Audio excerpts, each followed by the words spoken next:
Hello and welcome to the impromptu, kind of testing out my tech to make sure everything is going all right, stream about the house rules that we use for LAWhammer, which is our actual play of Warhammer Fantasy Roleplay that goes live every Friday. Right, before we begin, I've got a couple of things to double check. Number one, is my sound working? If there's anyone out there that's sitting in the chat and can say that it is working, I'll be delighted. And number two, this stream is 100% open for beginners. If you've never played Warhammer Fantasy Roleplay before, you'll still be able to understand the nature of the content I'm producing here. So if you are looking to understand how we use the rules in LAWhammer and just want a quick primer, this is the stream for you. Further, if you're an existing Warhammer Fantasy Roleplay fan or somebody that's playing the game just now, then I recommend this stream too, because you're going to find how we use the rules differently to how they're presented in the core book to make everything run super smooth at our table. So I'm delighted to hear that, yes, hey Annie! But Carl says, we can hear you. Hi, Carl! Hawk Audley is saying, everything is good. Oh, excellent, praise for Sotek. Yes, we can hear you. Good, delighted to hear that, because I've just got myself a new setup and we found that apparently it crackles whenever I try to type something. So I'm not going to type. Beyond that, I am going to try one type. Do tell me if it makes crackles as I send a single message, and I hope that doesn't bork everything. So, whilst that's going, and assuming that my sound is still working, today we're going to be discussing tests. In fact, I'm going to, before I say that, happy birthday, Lindsay. That's my wife, also a player in LAWhammer. It's her birthday today. She's currently heading off to the work like the trooper that she is. So, anyway, tests. Tests are how you decide whether you do or do not do something inside the game.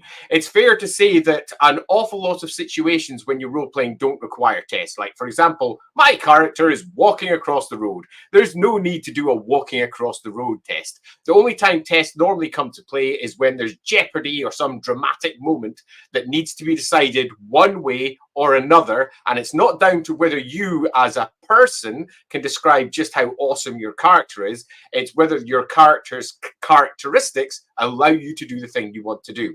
So the first thing you have in Warhammer Fantasy Roleplay is a simple test, and we use simple tests in pretty much the same way that it's used inside the core book. But I will quickly go over it just to make you sure you understand how they work and how we use them.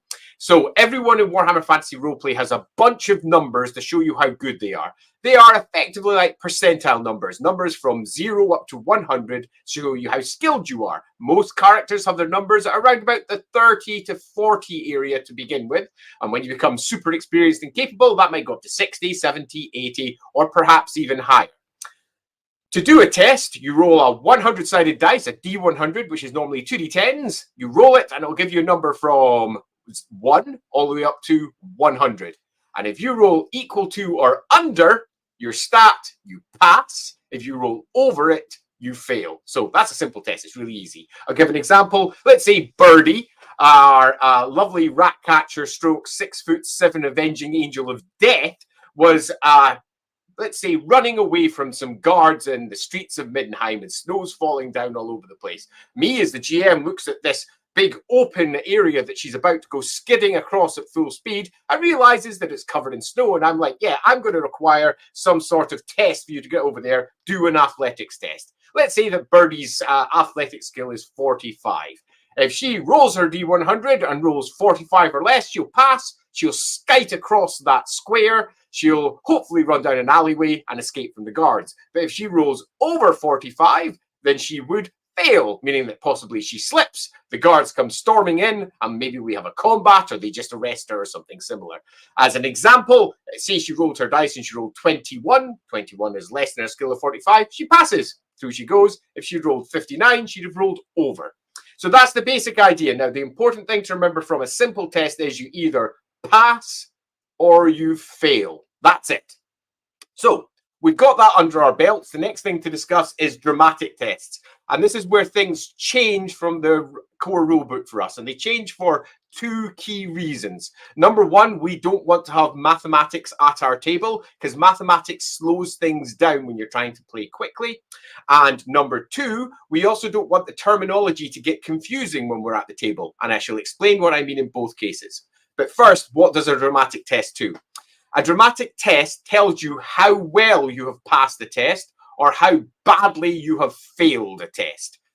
Normally, the only thing I really care about is how well you've passed, but sometimes how badly you fail is important too when you're doing tests against other people. We'll get onto that in a moment.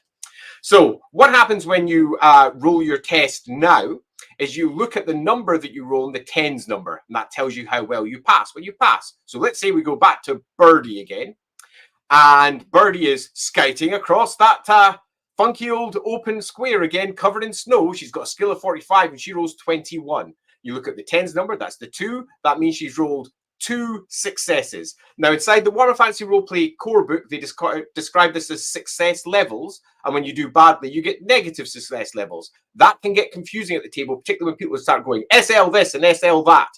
When we were looking at what the narrative would sound like when we were playing the game as an actual play, it was quite clear that everyone shouting SL, SL would just be jargonistic. But if someone says success, success, success, that makes sense. So we've gone for successes when you pass and fails for when you fail instead of using the term SL. So if I pass a test with 0-1, that's underneath her skill of 45. I've got 0 as the number, 0 successes. So I've just scraped it, just managed to do it.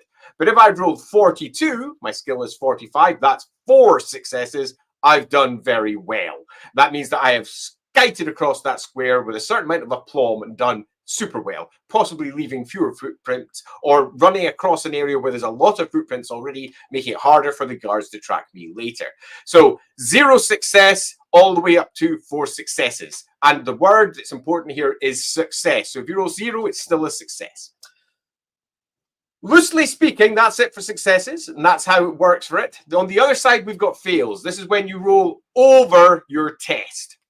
The over test, let's say, for example, I rolled 52 and my skill is 45. You take the tens number again, and then you take away the number of the skill that you were, the stat, pardon me, that you were testing. So 45, the first 10 is 4, pardon me, and the skill is 5.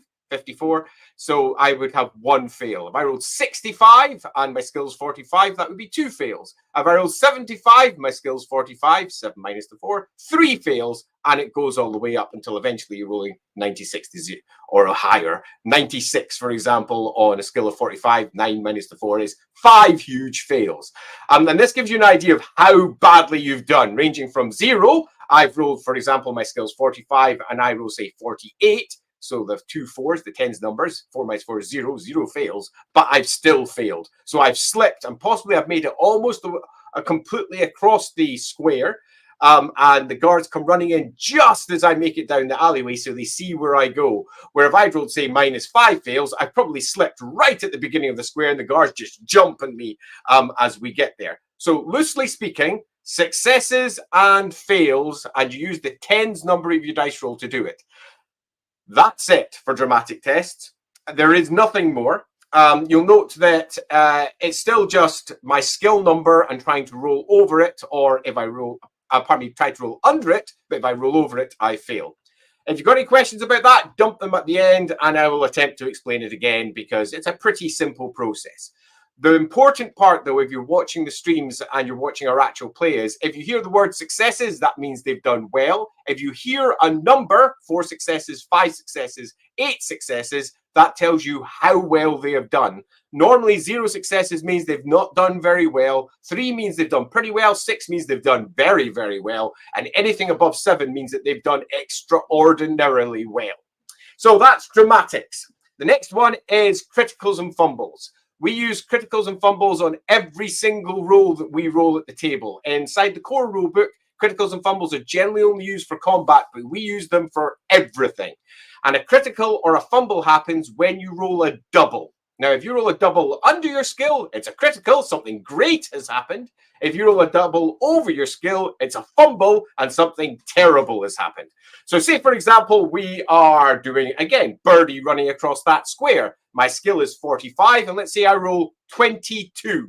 22 is a critical. I've done really well. So I could describe Birdie dancing across the square, leaving almost no footprints at all, going down a side alley, and then that's how well she's done with her successes. I can ping for a critical and say something very good has occurred. Now, often that lies with the GM who decides that something awesome has happened, but we've got every single skill in the game with a quick table explaining what to do if you roll a critical, if you roll a fumble, if you roll just standard success or fail.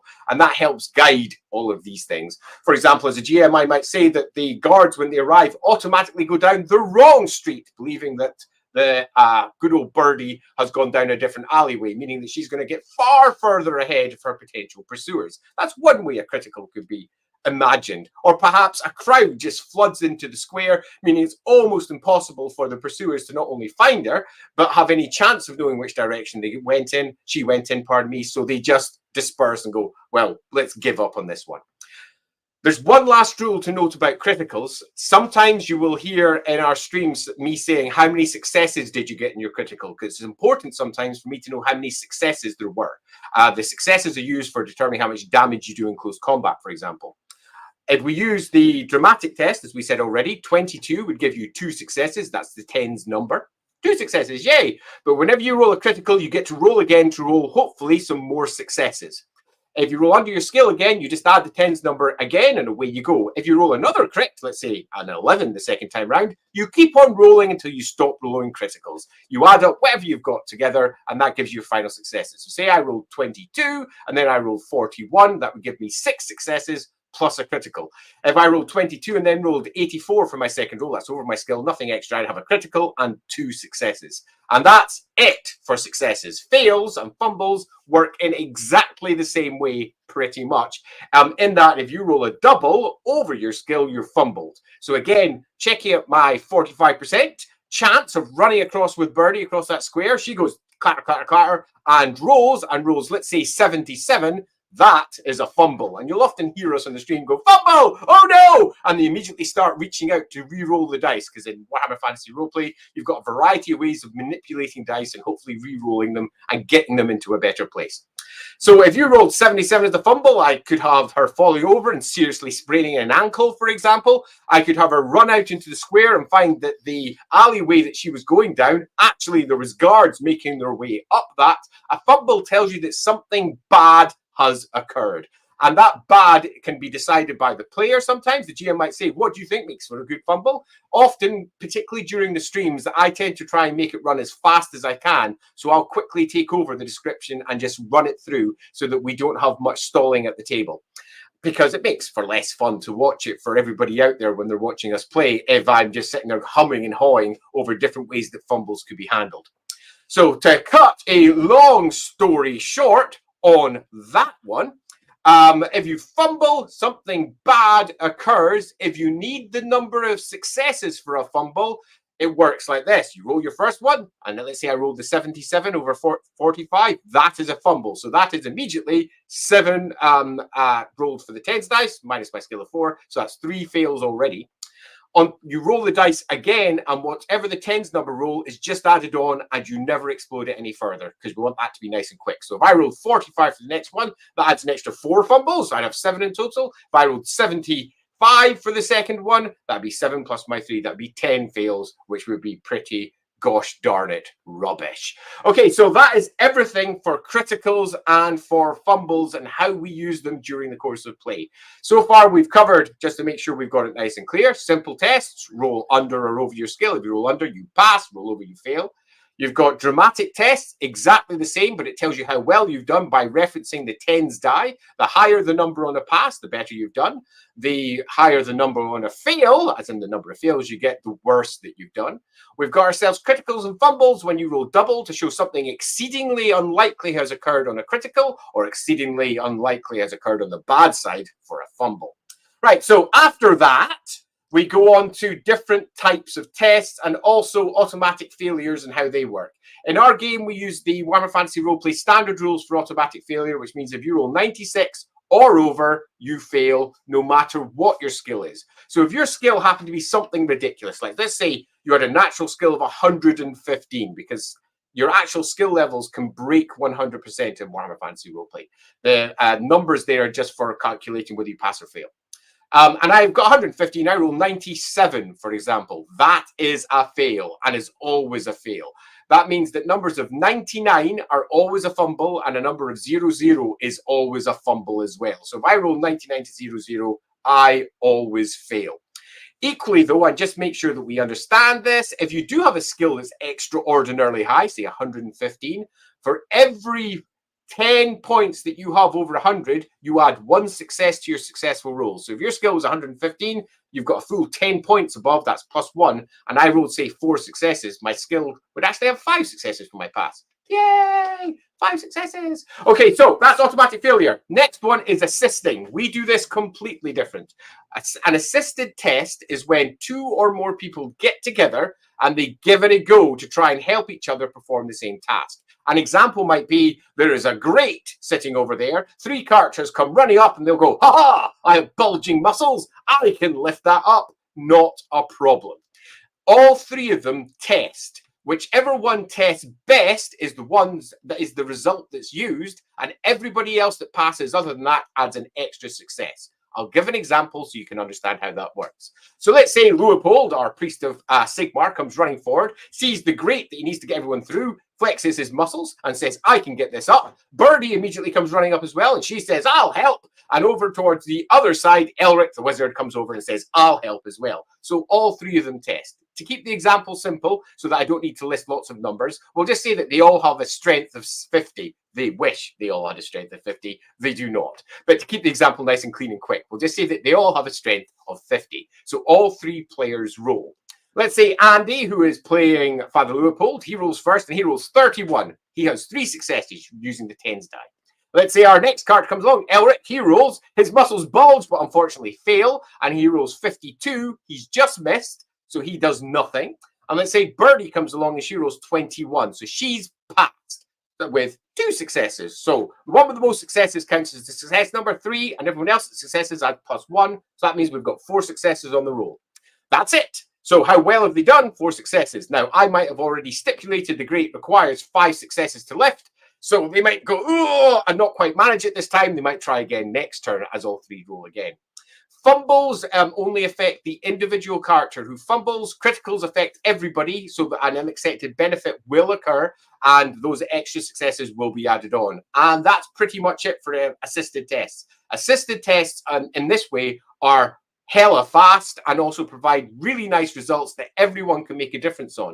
Often you'll find that with some assisted test examples, someone with a low skill of maybe at 20 or 30 feel like it's almost not worth them testing, and someone with a high skill of say 80 is like, yeah, I'm the only one that will be able to do this, and they often just go leave it to the person with 80. But with this one, if the person with 80 rolled say 02, that's 0 successes. They're not adding very much. And let's say that the other person with a skill of say 30 rolls 21, it's them that add on the benefit. So that would be 2 successes +1 for the assist from the person that had the 80. So that'd be a total of 3 successes in that case.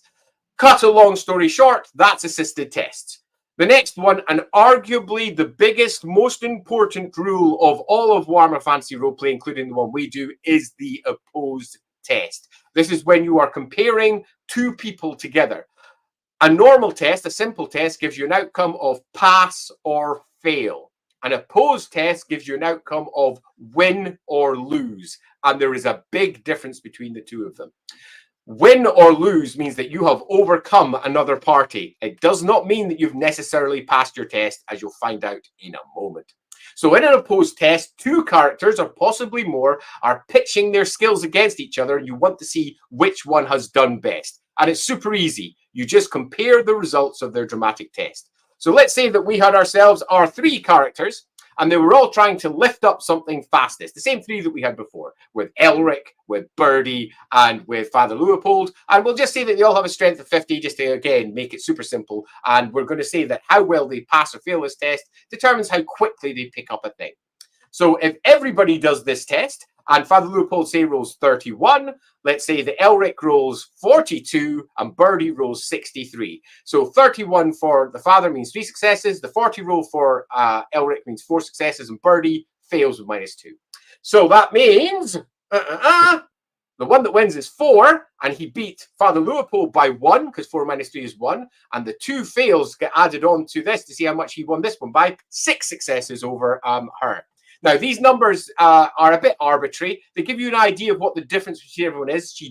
The father just beat Elric in this test, but beat Birdie by quite some distance. And Elric also beat Birdie by 5 by some distance. That gives you a quick way of comparing numbers. It's as simple as that. In combat, these numbers are pretty much what you live or die by. So, for example, let's say that this time we've got Alamenowithe, the elf, and she has gone into close combat with Yume. She's Nipponese Ranaldin. So our elf and our Ranaldin go toe-to-toe with each other, and they're sparring with their swords. And let's say that the elf feints to the side, does a stab, rolls her dice. We'll again make their skills 50 just to make sure that we understand. And she rolls her skill and rolls 21. She's got 2 successes. Now let's say Yume tries to hit her back. Well, tries to roll back, rolls her dice and rolls, say, 61. That's over her skill of 50. So we take 10 numbers. 6 minus the skill of 50. 5 is 1 fail. So that means Alamenowithe is won by 3. 2 plus 1 fail is 3 successes. Those 3 successes are then used to determine how much damage you do. So in that one, you would say she has won with 3 successes and she's passed. But this is where it starts to become a little bit more interesting, the combat for Warhammer Fantasy Roleplay, and it's quite different to other games. One of the great issues with, say, the second edition, first edition of the game was that there was a great deal of missing going on because most characters had skills of 40 to the 50 area, and that means half of the time they're missing in close combat. They'd go up to the skill, roll to hit, miss. Roll to hit, missed again. Roll to hit, succeeded. The other person goes parry. And combats could often go on forever. Warhammer Fantasy Roleplay does this a little bit differently with its current edition, and you compare your successes, as we said, to see who wins or loses. But that also happens if you both fail. So say, for example, I go running forward as Alamenowithe and stab, and I roll 64. So that's, with my skill of 5, 1 fail. 6 minus the 5 is 1 fail. Say on the other side, Yume comes over and goes, ha-ha!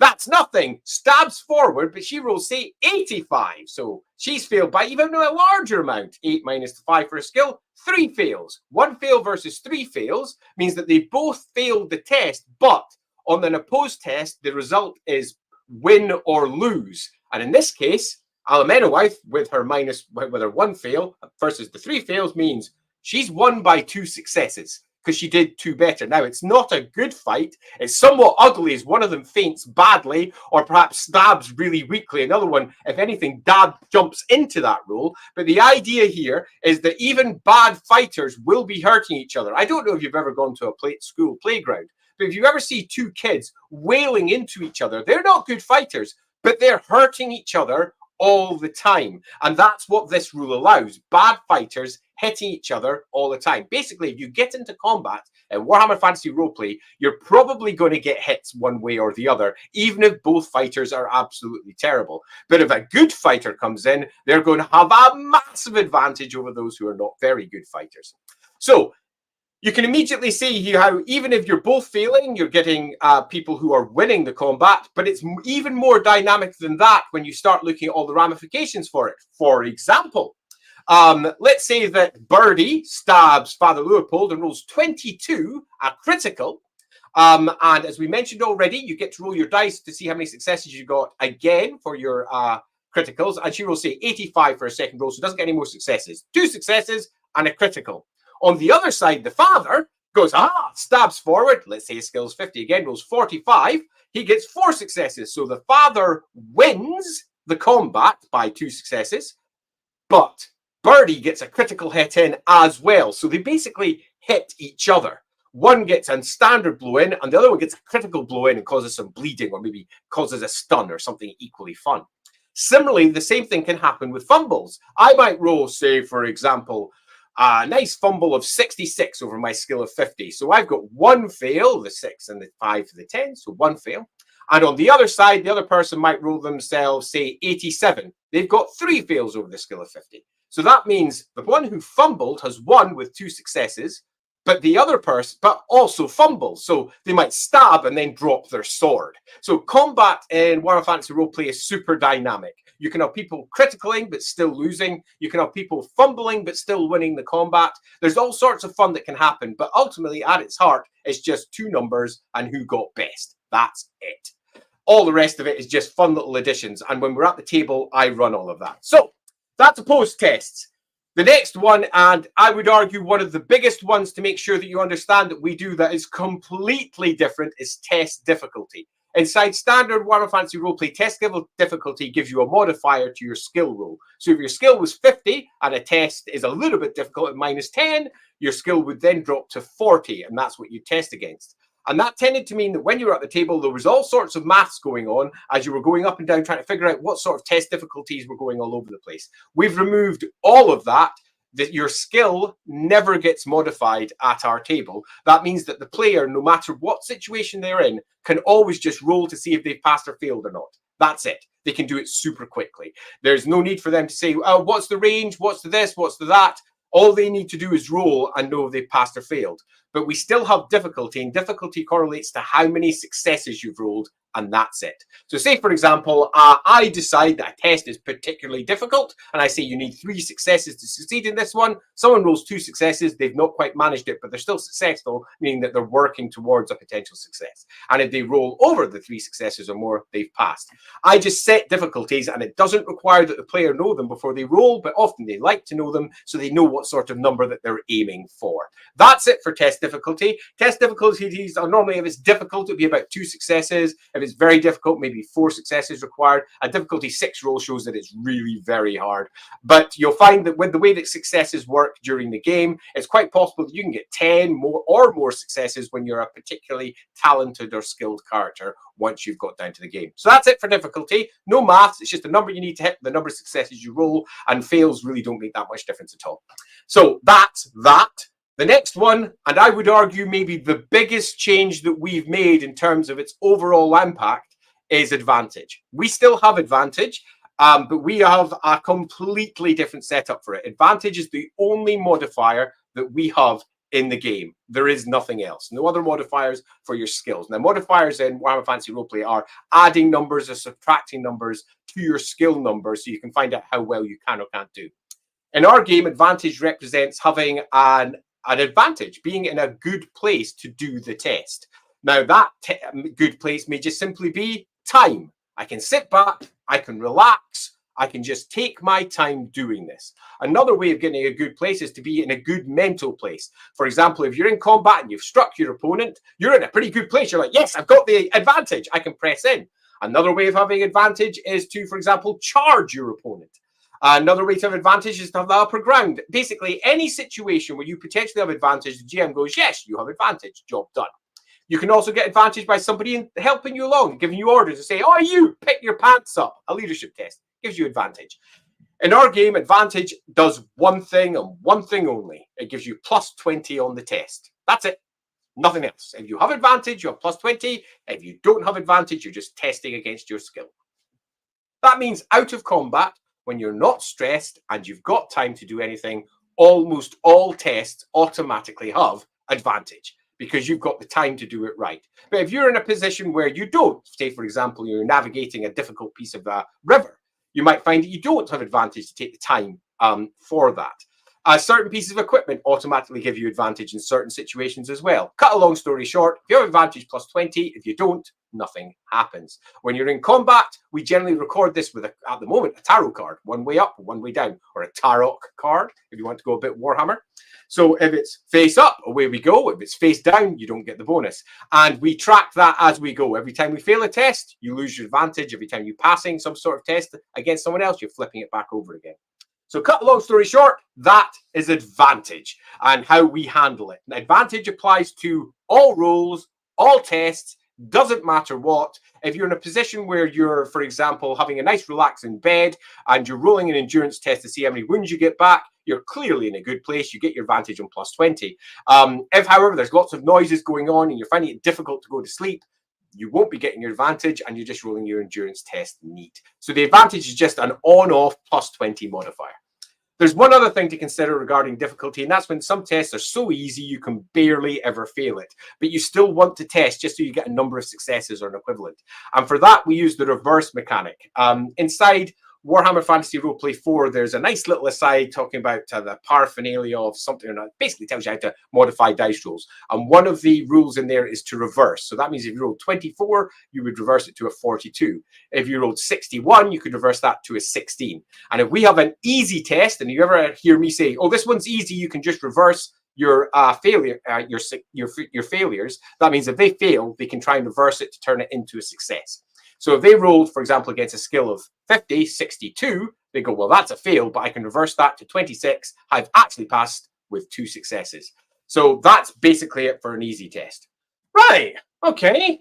I think all we've got left is extended tests and combined tests, I suppose. Extended tests are, you need to hit a target number of successes. That's super easy. So say, for example, I'd say to pick this lock, you need 10 successes, and they come along, they roll their first test, they rolled, say, 41 against a skill of 50. They've got 4 successes working towards that 10 number. If you fail, it literally does nothing. You don't take a number of fails off or anything like that. If you fail, you've just not made any further progress. The only way that you would lose any progress that you've made so far was if you fumbled. And you just keep on rolling until eventually you pass that target number.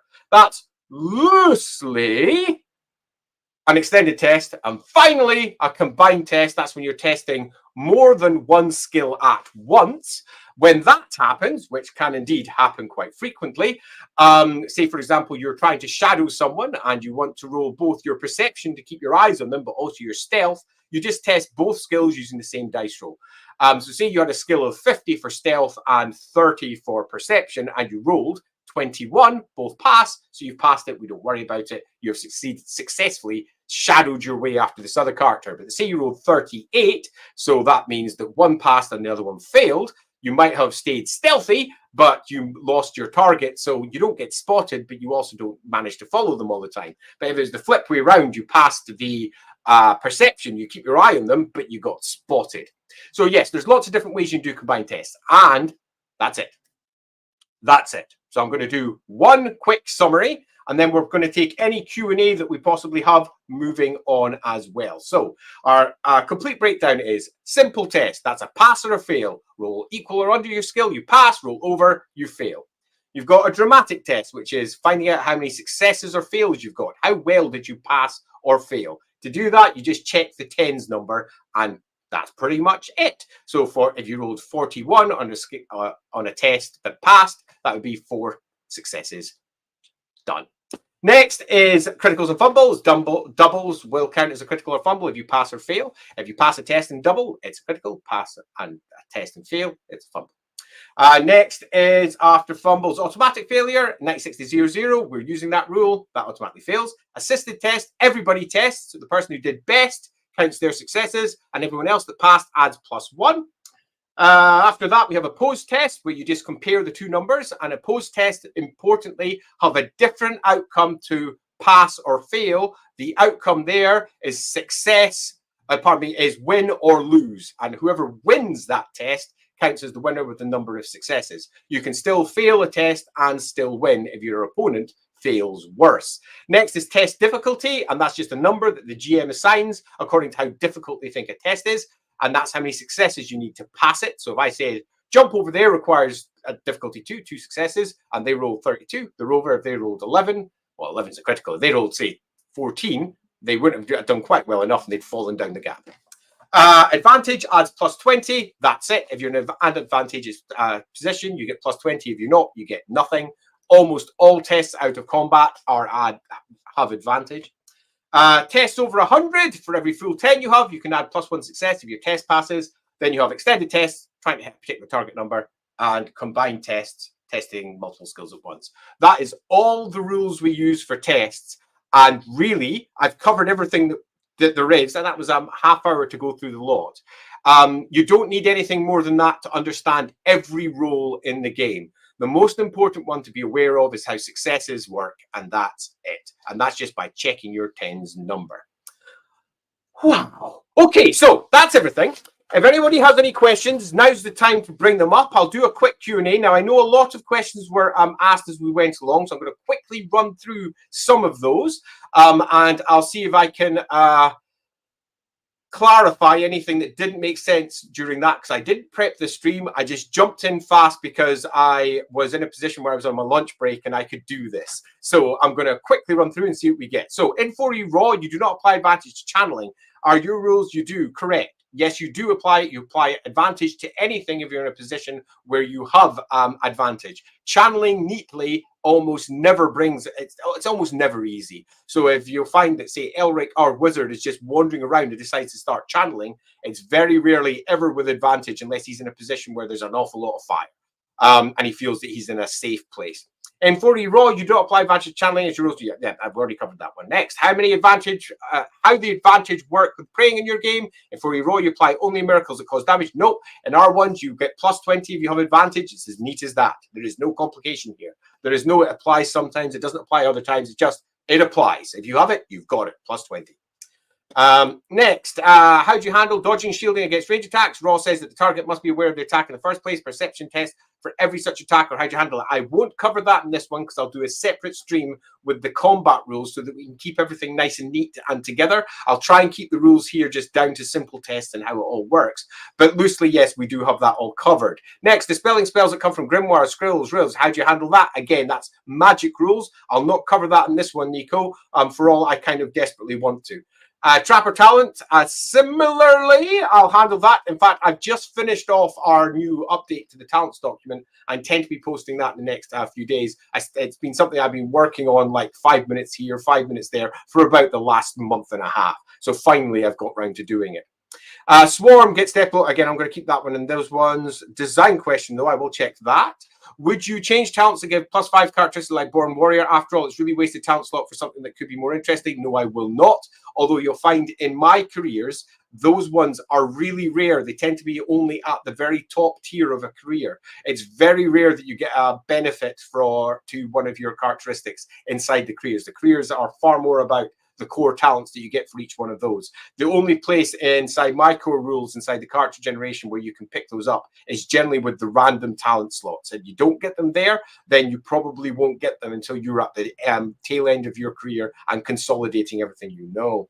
The +5 additional characteristics you can buy with XPs, but talent should be something. So I sort of agree with this, but it's actually in the longer scheme much cheaper because the way the number of XP stacks up over time for adding +5 on each side. Nico then says, the 40 you can buy night fine quality. You can. They're required for some characters. How do you think the required level of quality for to their status gold 1 equals fine? That's not a bad idea. I won't go into any depth here, but I do think that that is a pretty good way of looking at it. Yes. The quality rules for LAWhammer and how we're doing it are both simpler and more complicated. And by that, I mean the whole process is simplified, but there's a few more categories in there for people who want to go properly flamboyant. As we all know, for anyone who's watched our streams, Gerhardt likes to have the biggest and most flamboyant of hats, and there's absolutely no chance on earth he would be buying a simple, fine quality hat. Get out of it. He's going to be spending at least 10 to 20 times the cost that everyone else is, just so that he can really show everybody how awesome he is. Yes, hello, good to see you here. The new mic is doing good. Really, thanks for saying that, because last night when we did our Q&A and just random Warhammer lore for a couple of hours, there was a couple of issues, and the issues only seemed to come up when I was doing some typing. So I'm avoiding that this time, just to see if we get any issue at all. And have the meaning of life, the universe, and everything. I presume you're asking about that. The answer is, of course, 42. I am. Right, so Plebiscite says all these tables available for public consumption going to be in the future. So I have a bit of an issue here in that most of the core rules that we use, I'd say at least half of them, are basically the core rule book. So the best place to get that is the core rule book. Go grab yourself a copy. The additional stuff, I'll need to siphon it out from my rules, because my house rules, the ones that I've got sitting over my screen over there, just to make sure I don't forget it, or the whole core of the rules is only 4 pages. It's actually less than 4 pages. It goes up to 5 pages with all the examples. But the core rules that are used, the extra bits, don't make much sense by themselves. So the document that I eventually release for this will probably be, look here for this rule, look here for that rule, here's an extra rule. And it's not the nicest one, but definitely worth doing. In combat, do you add the criticals together in the scenario? +2, +1, does +3? No, you don't. It's the best critical that applies. Or the first one. I think the rule in combat still says the first one. We could have a discussion about that one, Andy, because I think in the end you're looking for the coolest one, aren't you? There are some fun talents to change the. Yes, there are. Plus, a good number of those now have gone in my talent list because they tend to slow things up at the table. And one of the core design goals for our house rules is to try and keep things moving as swiftly as possible at the table. So, for example, there's a whole bunch of talents that inside the core book and inside my first redraft of the talents added +1 to certain successful tests under certain conditions. I've removed almost all of those conditions. So now, if you've got a talent that says +1 to successful charm test, it just means every charm test that succeeds, you just add +1 to, and that's it. It's not if you're doing a particular deed or if you're doing another deed, because that not only complicates affairs and you have to have an argument possibly with the GM. Does this count as carousing? Am I cruising? Am I partying? Am I not partying? Which is, again, a small moment of slowdown when you're doing an actual play game where you want everything to just run quickly. It also takes up more space on the character sheet. So if you've got yourself, say, 3 things that are modifying charm, each one under a different circumstance, it's like +1 if this is happening, +1 if that is happening, +1 if this is happening. Loads of space on the character sheet. And I wanted to make the character sheet space accommodation much smaller. Again, it makes it easier to calculate when you're at the table and swifter. Mark asked a question. As your criticals in combat tend to be more scalable compared to the rules, do you use different critical tables? If so, can you share them yet? Right, so this is an important one. Again, I'm not going to go into any real depth because I'll do this with a separate combat setup thing, and I'll probably be referring to this video multiple times when I do so. But our criticals in combat work off of the critical number you roll. So if you rolled a +3 critical, so you rolled 33, that would be immediately, you check the little table, the one that's at +3, and that's the critical your opponent receives. So yes, we do use different ones. Having said that, though, you can just use the random ones that are inside Warhammer Fantasy Roleplay, the core book, because they're actually starting at the weakest and they work up to the 20th result because everyone's at a 5% allotment, which is the worst result. My tables don't have 20 results, they've got 15, which means that the highest possible critical you could roll if you rolled a critical would be a +8, 88, because the next critical after that would be 99, and 99 is in the 96 to 00 bracket, which is always a fumble, which means that when you're doing the sparring of combat, until they get to 0 wounds or less, you can't do the really big criticals. But during the sparring part, you can do all manner of horrible stuff. So yes, they are scalable. Are they ready yet? I don't think so. I still have some fine tweaking to do on the critical tables as they stand. A mixture of I'm not happy with them because they're a little bit too fixed, or I'm not happy with them because they're a little bit too random in terms of ensuring that things keep exciting for descriptions at the table. So I'm still messing around. This is the true fact. Andy Leask is the man. Yak pops in is D10 0, 10, and 100 0, 90. Yeah, okay. So it's explained inside the core book under Rolling Bones, which is about page, I'm going to guess 8 or 9, somewhere around that. Do I have a core book? Oh, I do. Core book. So yeah, it's explained on page 6. I was close, throwing bones. So on page 6, it explains that if you're rolling a D10, a result of 0 is always a 10. So if you did, say, for example, D10 wounds, a result of a 0 would count as 10 wounds. If you're rolling around a D100 and you're rolling 2 D10s, one rolls a 3, the other one rolls a 0, you just read the numbers. 30 means 30. It's as simple as that. It's the 10 in that regard. If you roll 0, 3, that means the 10s are 0 and the number is 3. You've rolled a number 3. So that's pretty much it. Does that explain everything you were looking for? So a 0 and a 0 counts as 100 because you've got a result on your D100 from 1 up to 100. I hope that's clear enough. Yeah, that's what happens with the number of successes will be the same. Then it's typically a draw, defender wins. If there is no defender, then it's just a draw. Sometimes you need a winner, so you just roll again. There are some situations where the stat is used to compare instead. So say, for example, you are both rolling, say, an agility-based test, athletics, doing yourself a flat race, a run.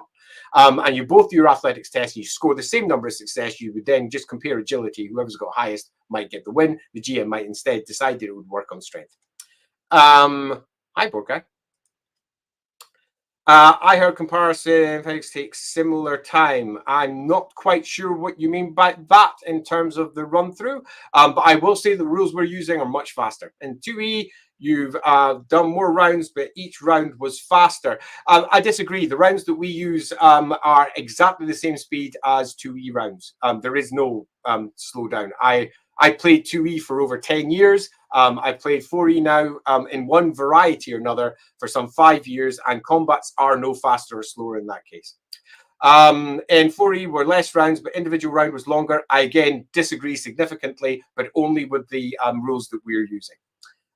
Really disagree significantly. Indeed, when I was doing the first playtest for Warhammer Fantasy Roleplay 4th edition, one of the core design goals when we were moving it forward was to get multiple combats running inside the same session quickly.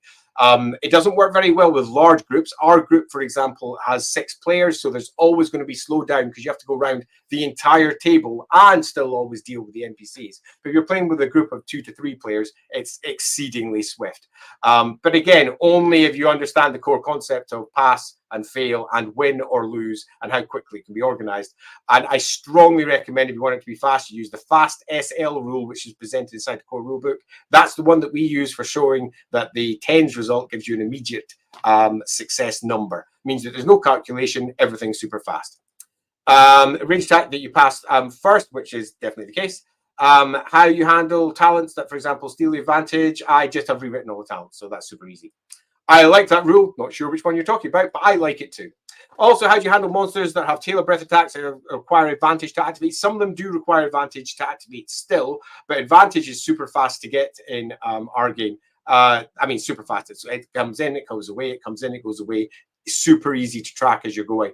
And something might charge, automatically have advantage, and then lose their advantage just to let loose a breath attack immediately. Andy, it's too early for stream in the book. Yeah, I'm fully aware it's too early for you. I just had time in this particular time slot, and I wanted to test the mic again. I apologize, Lord Master of Sotek, from the center of my heart. Good morning from the States, and good morning to you, Drunken Mystic Ironlung. Jinx comes in and says he's living. Yeah, totally. I'm just constantly going. Nick adds, I have noticed sometimes your players get 12 successes. Is this because they have skills or talents or buffs to their stats? Yes. There's a variety of talents inside the book that will say, if you succeed, add so many successes to your roll. All of them are generally +1. So if you had a talent added +1 and you had that talent 3 times, that would add +3. And let's say they rolled 8 successes, a really good roll. They then add +3, giving them 11 successes, which is a really, really good outcome. Happy birthday, Lindsay. Indeed, happy birthday, Lindsay. As I said, she's currently off at work. It's one of the reasons I'm doing the stream now. When she's away, because the second she comes back, it's birthday time. I make my players decide if they want to re-roll before I reveal the result of an opposed test. What do you think about doing so? I prefer not to do that, but I do understand the desire to do it. The reason I don't like doing it is because I much prefer the players having agency, and if they feel like they've spent something and it doesn't give them an advantage, they end up feeling disappointed, like they've spent one of their, often, and particularly if they're elves or they're close to death, super important fortune points on something that has gone nowhere. And whenever you leave someone at the table feeling disappointed over an outcome, you're in a position where you're going, do I really want to be doing that? And I see no reason that I would want to do that. I much prefer giving the result, because it also reinforces the very nature of what fortune points are, and that's that those characters are especially lucky. They're in a position that others aren't. Now, the reason for why you think they're lucky, whether you believe that they have the gods working for them or they're innately magical themselves, and that brings about them being lucky in certain circumstances, doesn't really matter. All that matters is that they should have a pretty strong advantage over everyone else that doesn't have luck points. So I generally go for giving them the full numbers beforehand because it's just more fun for them. And in the end, we're all at the table to have a laugh. And anything that impedes having a laugh, I don't really like. How does Steam work in skill tests? Not quite sure what you're working for there. Stress. Oh, right. Okay. So how does stress work in skill? And I've got a set of rules up for stress. That's what we use in LAWhammer for the equivalent of insanity points or some similar. It's how your mind copes with all the awfulness that the Warhammer world presents to you. And the I mean, they just work in exactly the same way as everything else. The vast majority of stress points are gained by failing cool tests whenever you encounter something horrible. If I haven't understood your question correctly, feel free to just quickly re-ping it up and I shall grab it again. Jinx says, I approve of this daily in free time. Going a live Warhammer rule guide for the one who wants to play Warhammer each day, a different topic regarding the rules. Then at the end, we can put them all together. I'm not saying that that's actually going to happen every day. Today was a bit of a lucky circumstances that added up. But I do have quite a lot of rules that we've added. I think a stream about the talents will be an extremely interesting one. But I don't think we really want that one up until the talent document itself has been up for a while so that everyone can have a good look at it if they're interested in chatting about it. Yaka asks, personally, I like lots of pages, character sheets. I had one standard sheet plus one abilities and 3 pages. Yeah, totally. Everybody has different preferences for how they use their character sheets. At our table, I like to have everything that they need on one page, but that doesn't mean you don't have multiple pages. One of my players has a good 5 or 6 pages sitting there. Someone else records everything digitally. Some people just use the Google sheet that we've got online for all of their character sheets so that we can all access them and see what everybody's got. There is no better way of doing it, really. Gary says, not a question, just want to say I love the stuff. Oh, thank you very much, Gary. I strongly appreciate that. I can't express how much I appreciate it enough. Jack says, sorry, I forgot. In Monsters, they need 2 or 3 advantages to get. We only have a single advantage. We don't have multiple advantages. You can't stack anything in our game. There is only one single thing you need to calculate, and that's plus 20 on your skill if you have it or not, and that's it. So we don't need to worry about the rest. You like the advantage rule? Yeah, me too. We've been running with it now for over a year in our play, and it works really, really well. It's smooth, it's simple. It's also a rule that's suggested by 4E because it's effectively just the average dice test, the plus 20 one that's marked in there already for the base plus 20 difficulty rule. So it's just an adaptation of what's already existing. Thanks, excellent, no problem. Lore Master Sotek then adds, what would you say are the pitfalls of the skill system that GM should watch out for when running games? So there's a couple, and I'm going to switch here slightly and go to the rules as written, the raw, as they're put down.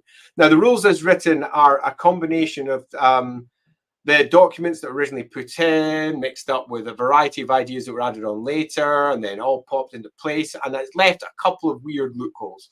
One of them in particular is the nature of how skill tests are handled inside the core rulebook. What we call advantage, which is if you're in a position where you've got no stress, you get plus 20 all the time, is actually a core rulebook rule, just in a slightly different way. And that's how difficulty works inside the game. Difficulty has 2 baselines, one when you're stressed, which is no modifier, and one when you're relaxed, which is plus 20, which makes the test easier, towards very easy at plus 40, and then really simple at plus 60.